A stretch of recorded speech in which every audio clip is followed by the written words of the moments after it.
నాగనాథ్ గారు, కుంభరాశి వారికి రాహుకేతుల ప్రభావం ఎలా ఉంటుందంటారు? అనుకూలంగా ఉంటుందా లేకపోతే ప్రతికూలంగా ఉంటుందా? అంటే ఏం చెప్తారు? హిట్ ప్రేక్షకులందరికీ కూడా నమస్కారం. హర్షిణి గారు, కుంభరాశి వాళ్ళకి లగ్నం అంటే చంద్రలగ్న రాశి సప్తమ భావాల్లో రాహుకేతువులు ఇద్దరు సంచరిస్తున్నారు ఇప్పుడు. అంటే సుమారు 18 నెలలు, అంటే మే మాసం నుంచి 18 నెలలు. అయితే కుంభరాశిలోనే ఇప్పుడు రాహు ఉంటాడు. అయితే కుంభరాశిలో రాహు ఉంటే సింహరాశిలో కేతు ఉంటాడు. సో రాహువు గినక ఏ లగ్నంలో అయినా, కుంభరాశి వాళ్ళందరూ కానీ తెలుసుకోవాల్సిన విషయం ఏంటంటే, రాహువు ఏ లగ్నంలో ఉన్నా సమసప్తమంలో కేతు ఉంటాడు. అంటే ఎదురెదురుగా ఉంటారు రాహు కేతువులు. వీళ్ళు గమనించాల్సింది ఏంటంటే, వీళ్ళకి సివియర్ బిహేవియరల్ ప్రాబ్లమ్స్ ఉంటాయి.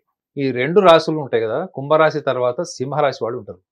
They like only pioneership, they don't like leadership. Leadership follows, leadership follow అవుతుంది మాలో తప్ప మేము క్రియేటర్స్ కింద ఉండాలి. Always we want to be the creators. మరి ఇంత బలమైన వాళ్ళు వీళ్ళు రాహు వీళ్ళకి రాశిలోకి వచ్చినప్పుడు ఏం చేస్తారు వీళ్ళు?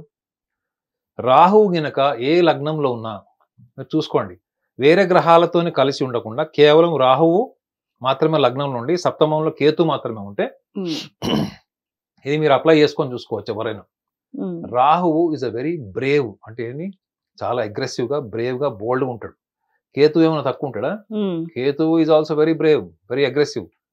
కానీ రాహులో ఉన్న లక్షణం ఏంటంటే, వీళ్ళు ఏం మాట్లాడినా మనము ఆలోచించి అర్థం చేసుకుంటే తప్ప అర్థం కానటువంటి విషయాలు మాట్లాడతారు వీళ్ళు. కేతు వల్ల ఏంటి వీళ్ళకి? కేతు ఒక రంగం వీళ్ళకి plus point.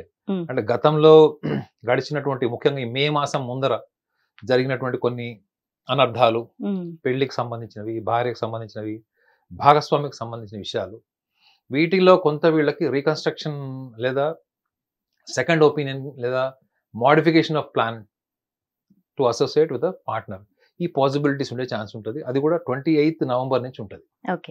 28th November of 2025 నుంచి ఉంటుంది.